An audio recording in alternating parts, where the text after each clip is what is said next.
자, 다섯 번째 썰 한번 가보도록 하겠습니다. 전경 상부자. 아까 2개 올렸거든요. 갑자기 여러분 이상하실 겁니다. 붕어 형 웬만하면 이런 전경 관련 썰 안 할 텐데 갑자기 왜 올리는 거야? 누가 해달라고 했거든요. 저 아레스님이 갑자기 들어와가지고 붕어 형 전경 관련 썰 영상 보고 팬이 됐다고, 너무 듣고 싶다고 해달라고 해서 해주는데 저분이 요구하는 게 많아요. 일단 요구 받은 것만 할게요. 사실 제가 어디 가서 군대 얘기 잘 안 합니다. 왜냐? 별로 좋은 기억이 없기 때문에. 군대 얘기하면 그냥 이제 맞은 거, 갈굼 당한 거, 힘들었던 거, 보통 그런 거밖에 생각이 안 나서. 물론 다 힘들었지 여러분. 다 이런 기억이 있을 거야. 근데 아시다시피 저는 전경이거든. 전경. 보통 이제 어른들이 전경 나오면 뭐라고 얘기하냐면 많이 쳐맞았겠네, 개고생했겠네, 시대한테 밟혔겠네, 이 말을 합니다. 진짜 한 586 분들한테 자네 군대 어디 나왔냐 물어보면 저 전경 나왔는데 하면, 전경? 시위 진압? 예. 그거 오지게 많이 맞았을 텐데.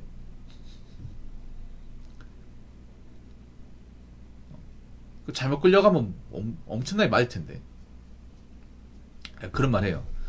아무튼 이번 주제는 전경 시절 폭력 집회 시위 진압설인데, 일단 큰 것만 얘기해 볼게요. 큰 것. 참고로 저는 부대가 화성입니다. 부대가 화성이었고, 소속은 이제 경기청입니다. 네, 경기지방경찰청. 그래서 수도권 관할이에요. 그래서 1선 중대였고 수도권 전체를 관할합니다. 관할하는 부대였습니다. 오히려 일반 수도권 사람보다 수도권지를 더 잘 알아 제가. 왠지 아세요? 다 가봤거든요. 다 가봤어요. 여러분 뭐 파주 동두천 가본 사람 얼마나 있을까? 저 압록강도 가봤어요. 그 예전에 대우막을 때 얘기 되나? 그 대통령분 그때 왜 남북 정상회 나갈 때 그때도 한번 간 적이 있어요. 몇 번. 그때 이제 경인선 철도 갈 때 그때 저희 부대도 간 적이 있거든요. 아무튼 이것저것 얘기가 많은데 간단하게 정리할게요. 간단하게. 아무튼 수도권 거의 웬만한 데 다 가봤어. 네. 서울도 많이 갔고. 그러면 뭐 이런 거 일일이 얘기하면 또 영상 오래 걸리니까 간단하게 얘기할게요. 가장 많이 갔던 게 뭐냐면 가장 많이 갔던 거 바로 평택입니다. 평택 대출이 제일 많이 갔습니다. 평택 대출이 그 미군부대 시위, 이거 여러분들 많이 알 거예요. 이게 왜냐하면 언론에 자주 나왔습니다. 엄청 자주 나왔어요. 네. 이거 많이 힘들었어요. 초창기에 많이 힘들었고 나중에 가서는 괜찮았어요. 그때 제가 자대 배치 받자마자 이 사건이 터졌어. 네. 이때 광경에 대해서 설명을 드리자면 이런 거예요. 그림판에서 제가 그려드릴게요. 간단하게. 자, 요렇게 있습니다. 요렇게 있고, 이게 철망이야. 철망이고, 여기에 전경이 있습니다. 여기에 이제 경찰이 있고요. 경찰이 있고, 여기에 시위대가 있습니다. 시위대가 이렇게 있어요. 거의 이때 전위경들 다 튀어나왔습니다. 네. 전기 다 튀어나왔고, 이때 한총령이나 뭐 이런 좀 그런 시위 연합들 다 모였어요. 웬만한 데 다 모여가지고, 이때 기억났던 게 포크레인으로 짱돌 같은 거 돌 던지려고, 우리한테 던지려고 이 돌멩이를 어디서 파는지 모르겠지만 이 돌멩이로 탑을 쌓아놨어. 탑이 아니라 산이었죠. 산더미처럼 쌓아가지고 여기 누가 올라가 있어. 이렇게 막 올라가가지고 위에서 던질 준비하는 거야. 이렇게. 네. 이게 여러분 이게 평화 시위입니까? 이 평화 시위야? 평화 시위 아니죠. 사실 여러분 경찰들이 뭐 폭력 진압한다고 하는데 제가 봤을 땐 아닙니다. 폭력 진압하기 전에 시위들이 대부분 폭력 시위합니다. 이거 참 억울합니다. 전형기 입장에서 우리는 폭력 시위 해본 적이 없어요. 폭력 진압 해본 적이 없어요. 왜냐하면 우리가 폭력 진압하는 거, 우리가 진압을 한다는 건 위법적인 어떤 이제 집회 시위이기 때문에 우리가 경고하고 나서, 경고를 합니다. 경고하고 나서 말 안 통하니까 진압을 하는 거예요. 강제 해산하는 거죠. 진압한 이유는 이 시위대를 강제 해산시키기 위해서. 법을 무시했으니까. 여러분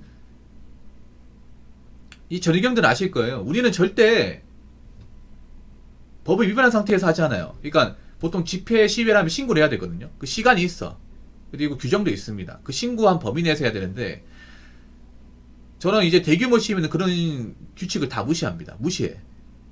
그 무시하면 어떻게 돼? 위반 아닙니까? 위반이면 경고를 하겠죠. 그래서 이제 시위 나가면 이제 격대장이 나옵니다. 격대장. 경정급 되는데 기동대장이나 이런 사람들 나가지고 뭉아 3개 4개. 기동대장이 보통 연대장 정도 된다고 생각하시면 돼요. 군대에서. 격대장이 대대장입니다. 한 3개 중대 이끄는. 격대장이 이제 경정이고 기동대장이 이제 총경일 거예요. 경찰서장하고 똑같은 위치. 그런 분이 나와가지고 이제 그 메가폰 같은 걸로 있잖아요. 그 메가폰 같은 걸로 지금 이 시위는 불법 시위입니다. 당장 해산해 주시기 바라겠습니다.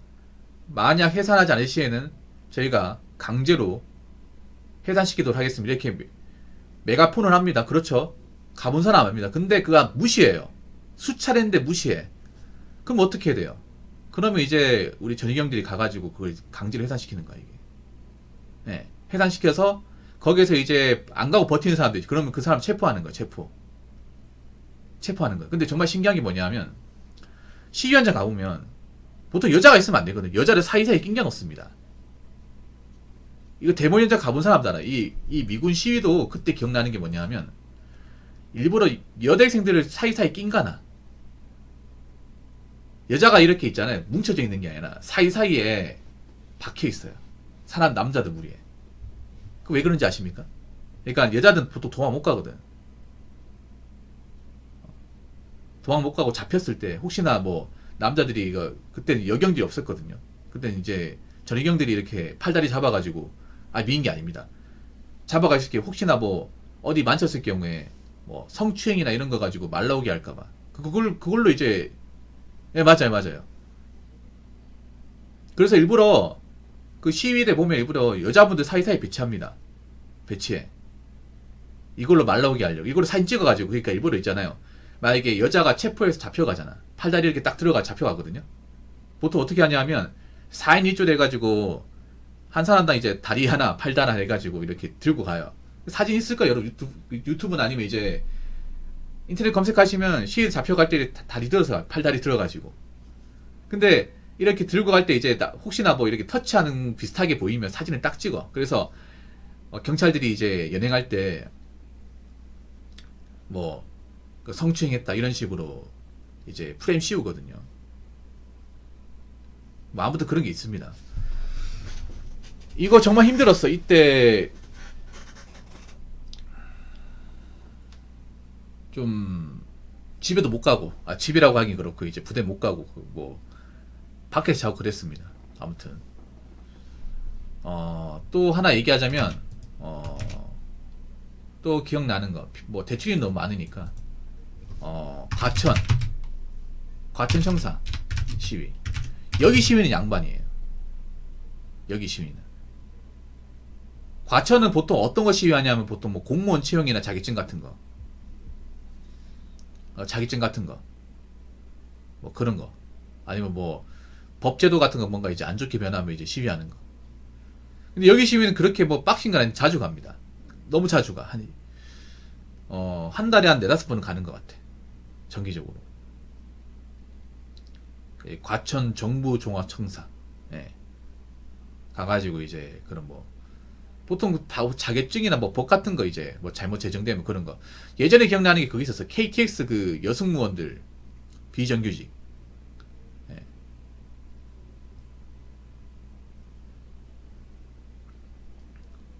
예, 그런 거.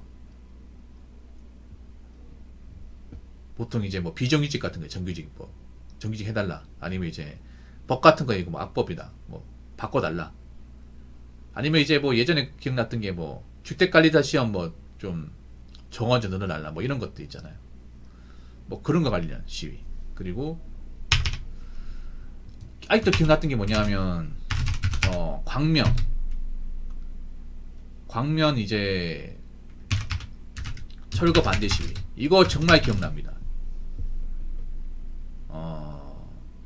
이거 왜 기억나냐면 이게 시위가 큰 건 아닌데 보통 철거 반대하는 사람이 있어요. 전처전이라고 아실 거야. 거기에서 이제 그분들이 어떻게 시위하냐면 건물 하나를 점거를 해요. 그러니까 철거해야 되는 건물 하나 점거. 보통 재개발 같은 데 있죠. 재개발. 광명이 그때 당시 재개발이 활발한 시절이야. 예, 지금은 광명이 삐까뻔쩍하지만 그때는 허벌판이었어. 그때 광명리 말고는 아무것도 없었어요. 아마 지금 아파트가 그때 그 허물고 지어진 것들이 많을 거예요. 제가 기억하기에. 그때 광명역 말고는 그렇게 막 대단하지 않았던 것 같아요. 지금은 진짜 광명 의리의리하잖아. 광명이 주변이. 땅값도 많이 올랐고. 그때는 기억할 광명역 말고는 크게 없었던 것 같은데 아무튼 그때 그 여기 꾸민다고 도시 만든다고 이제 그 주택하고 이제 그런 건물 같은 거 이제 재개발한다고 이제 사람들 이제 보상금 주고 그 내보내듯 식입니다. 근데 그때 안 나오고 버티는 사람도 있었어. 안 나오고 버티는 사람들. 보상금 작다고 버티는 사람들. 이게 수도권에 많이 있었습니다. 이런 것들. 수도권에 막 그때 뭐 재건축 같은 거 재개발할 때 보상금이 너무 적다고 알받게 하는 사람들 있죠. 뭐 지금도 있죠. 지금도 찾아보면. 그런 분들이 이제 어떻게 하냐면 이제 철거 안 된 건물이 있죠. 그런 건물 꼭대기 올라가서 문을 잠가버려요. 네, 문을 잠근다거나 용접해가지고 문을 못 열게 합니다. 그렇게 해가지고 옥상에 올라가서 뭘 던지냐 화염병이나 이제 유리 같은 거 있죠. 뭐 돌도 던지고요. 뭐 화분도 던지고 막 던집니다. 네, 던져요. 그러면서 이제 지나면 방해. 여러분 기억하시지 모르겠는데 용산 참사가 그런 시위였어요. 용산 참사가. 용산 참사가 그때 왜 경찰 특공대가 왜 그 컨테이너 그때 밀어넣어서 이제 진압했잖아요. 왜 그렇게 수밖에 없냐? 입구가 봉쇄되어 있기 때문에. 입구가 봉쇄되어 있기 때문에.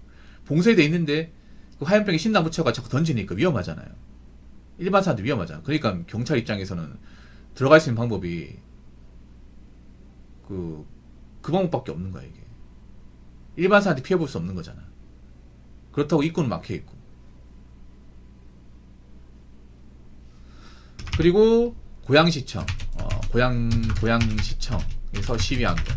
요거는 왜 기억나냐면 요것도 맨날 그런 재개발 관련 시위였던 거 기억나는데 재개발이 아니었다. 요거는 그 뭐냐면 그때 여러분 고양시가 아시겠지만 시가 3개 구가 3개 있죠. 구가 일산 동구 일상 서구 그리고 덕양구 맞나?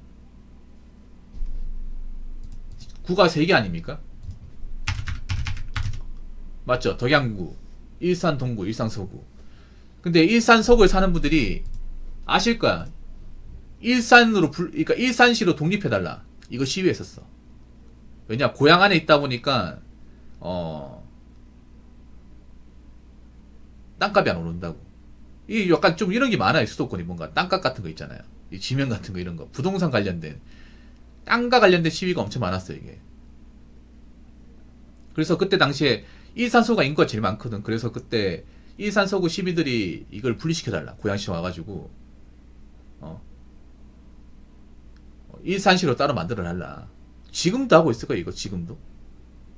그때 당시에도 했었어요. 그래서 그때 데모 막았던 기억이 나는데 그때 아직도 기억났던 게 뭐냐 이분들이 보통 시위 현장에 가면 이제 뭐 쭉창이나 뭐 쇠파이프 이런 거 많이 들고 오는데 그분들은 뭐 들고 왔냐 하면요 놀라지 마세요. 인분을 들고 왔어요. 인분. 사람똥. 그 사람똥을 어디다 버리는지 모르겠고 페트병에 담아가지고 그걸 뿌리는 거야 우리한테. 진짜 어떻게 그걸 다 먹을 생각했냐? 다 먹는 것도 웃기다가 진짜 진짜입니다 여러분. 어우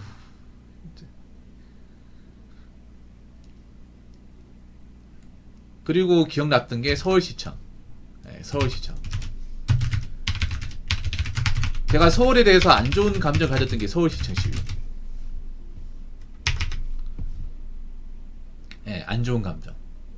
왜 그러냐면 서울은 거의 일주일에 한 번씩 꼭 갔어요. 일주일에 한 번 가거나 아니면 2주에 한 번. 서울을 자주 갔어요. 서울 시위 있으면 경기 중대는 다 가야 됩니다. 뭐 지방 중대도 가야 되는 경우 있고 서울 중대 가야 되고 서울 경기 다 가야 돼. 보통 서울 시위가 짱나는 게 주말에 합니다. 주말에. 예. 보통 서울 집회가 평일에 하는 경우도 있지만 대부분 주말에. 특히 광화문이나 시청 시위는 토요일, 일요일 합니다. 왜냐하면 그때 사람들이 쉬잖아. 근데 문제가 뭐냐 하면 전희경도 주말에 쉬고 싶잖아요. 이게 주말에 쉬고 싶죠. 근데 서울 시위가 못 쉬어. 외출 끊긴단 말이야. 보통 전희경 락이 뭐냐 하면 주말에 외출 나가는 거예요. 목요 외출. 근데 목요 외출 끊기는 거 아니야. 서울 시위 때문에. 근데 서울 시위는 일찍 일어나야 되거든요. 이게 거리가 있다 보니까 갑자기 또 짜증나네 이게. 갑자기 짜증 이빠이 나네 진짜. 서울 시위가 이가 갈린 사람도 많아. 전희경들 중에 이가 갈린 사람도 많아. 그래서 서울이나 이제 경기 중대에서 이제 군생활 했던 분들, 지방에 살았던 분들 서울 그것 때문에 이가 갈려서 안 가는 사람도 있어요. 진짜로. 왜냐면 서울 시위는 대규모 시위예요. 대규모 시위. 차벽도 굉장히 단단하게 치고 그걸 긴장도 많이 해야 돼. 뭐 잠도 못 자고요. 화장실도 마음대로 못 가. 화장실도 마음대로 못 가고 뭐 지원해주는 것도 별로 없어. 서울이라고 해서. 그리고 서울 늦게 끝납니다. 서울은 아침 일찍 가가지고 데모가 늦게 끝나. 네. 그래서 뭐 서울에서 데모 맞고 하면 굉장히 진이 빠져요. 이게 고참도 진이 빠지고. 그래서 좀 서울에 대해서 그때 좀 환상이 깨졌던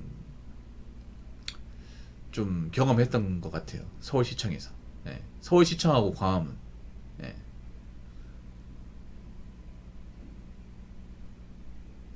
뭐 이거 말고도 더 있는데 지금 당장 기억나는 게 이런 거야. 당장 기억나는 게. 뭐 제가 더 깊이 얘기를 못 해드리겠는데 사실 별로 깊이 얘기하고 싶지도 않은 게 별로 좋은 기억이 아니기 때문에. 저 누구야? 아레스님이 계속 물어보기 때문에 계속 얘기해달라고 계속 보채기 때문에 얘기한 것 뿐이에요. 근데 가장 이제 기억나고 추억이 많이 나는 건 대출입니다. 힘들었지만 그래도 괜찮았던 게 대출이. 왜냐하면 대출이 얘기를 한번 더 하자면 가장 싫었던 건 요거고 그나마 가장 그래도 추억이 많이 나는 게 대출이. 왜냐면 대출이를 저희가 오래 있었거든요. 저희 가까우니까. 예. 대출이 가면 보통 처자입니다. 처자건 아니면 일주일 단위로. 대출이가 맨 처음에는 시위 맨 처음 초창기 때는 뭐 그런 지원 같은 게 없었거든요. 근데 이제 언론에 알려지면서 우리한테 지원을 많이 했었어요. 이제 대출이 시위가 굉장히 좀 폭력 시위가 많고 그런 것 때문에 참 문제가 많이 되니까 그때 좀 전희경들이 좀 스포트라이트 많이 받았지. 그래서 지원 같은 것도 많이 들어서 간식 같은 것도 많이 주고. 그때 우리 기억났던 게 뭐냐면 이제 그 대출이 남았던 사람도 있었거든요. 그 주민도 있었는데 그분들도 저희한테 이제 먹을 거 주고 그랬어요. 그리고 밥도 맛있게 나왔어. 밥 같은 것도 지원 많이 해주고. 그래서 나라에서 이제 여기 이제 대우 막는 친구들 지원 많이 해가지고 지원 많이 하라고 막 뭔가 이제 공문 같은 게 내려왔나 봐요. 그래서 그때 라면도 많이 나오고 고기도 매일 나왔어요. 반찬 매일 나오고. 그래서 처음에는 정말 힘들었어요. 처음 갔을 때 힘들었는데 제가 말년 때까지 대출이 있었거든요. 있었는데 한 1년 지나고 나서는 대출이 가면 좋았어요. 그때는 이제 큰 시위가 없었거든. 그때는 이제 그 마을 주민들이 다 빠져나왔어요. 마을 주민들이 다 빠져나오니까 더 이상 시위를 안 해. 그러니까 시위 한창 할 때 마을 주민들이 아직 이제 이전하기 전이었거든요. 이전하기 전이었는데 한 1년 다 되고 나서는 이제 마을 주민들이 다 떠났습니다. 거의 다 떠났어. 그러다 보니까 시위해야 될 명분이 없죠. 그리고 한 가지 또 말씀드리면 이때 대출이 살았던 분들 땅 봉송 엄청 많이 받았습니다. 이분들은 오히려 혜택을 많이 받았지. 물론 고향을 떠난다는 그 아쉬움이 있긴 하겠지만 이때 농사 지었던 분들 보상 엄청 많이 받았습니다. 진짜로. 뭐 확실한 건 아니지만 그때 좀 대농하셨던 분들은 보상을 하고 50억씩 받았대요. 60억. 그 정도면 그 당시 서울 강남아파트 10억도 안 했으니까 몇 채를 사는 거야 도대체. 그때 자기 땅에 농사 짓는 분들은 막 5, 6억씩 막 이렇게 보상받았어요. 5억에서 10억. 야, 그분들 웃으면서 나갔다니까. 정말로. 왜냐하면 올해 저런 거 이제 농사 땅 싸잖아 여러분. 싸지 않습니까? 국가에 사간다고 하면 그래도 제하게 받죠. 그래서 좀 나이 좀 있는 분들 제외하고는 오히려 거기 이제 좀 살았던 분들은 오히려 이제 시골 탈출한다고 좋아하는 분들 많았거든요. 돈도 많이 받으니까. 자기 땅 있는 분들은.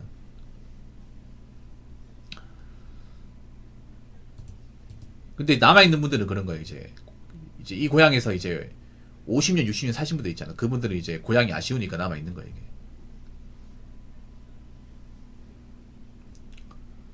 뭐, 그랬던 기억이 납니다.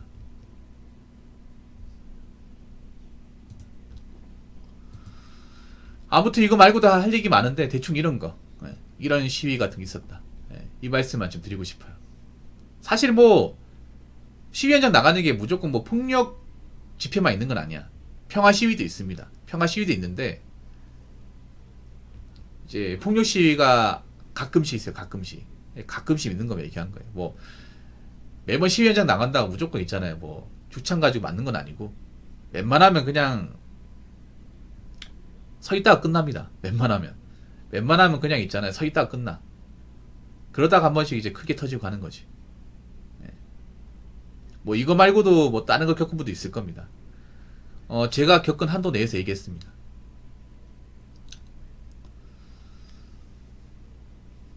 아무튼 이 집회 시위 얘기는 더 이상 안 했으면 좋겠고, 그리고 하나 더 말씀드리면 집회 시위 해야 돼. 뭔가 억울한 거나 이제 뭔가 잘못된 게 있으면 시위해야 됩니다. 시위하는 것 자체가 나쁜 건 아니야. 근데 정해진 법 테두리 안에서 해야죠. 그러니까 사람들이 좀, 우리나라 사람들이 좀 무지한 게 뭐냐 하면, 이 집회 시위도 법이 있단 말이에요. 집회 및 시위에 관한 법률이 있어요. 근데 이거 다 몰라. 그냥 늦게까지 남아있고 뭐 우기면 다 되는 줄 알아. 이런 거 보면 진짜 무지하다니까 사람들이. 여러분들 법 있습니다. 법. 집회 시위 하잖아요.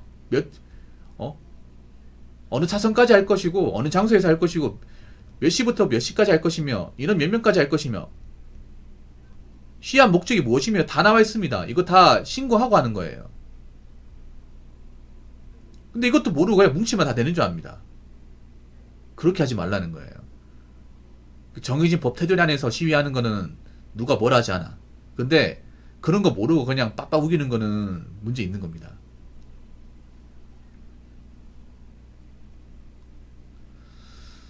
아무튼 평화 시위는 찬성이지만 불법 시위는 안 됩니다. 아시겠죠? 자, 이상으로 5번째 썰 마치도록 하겠습니다.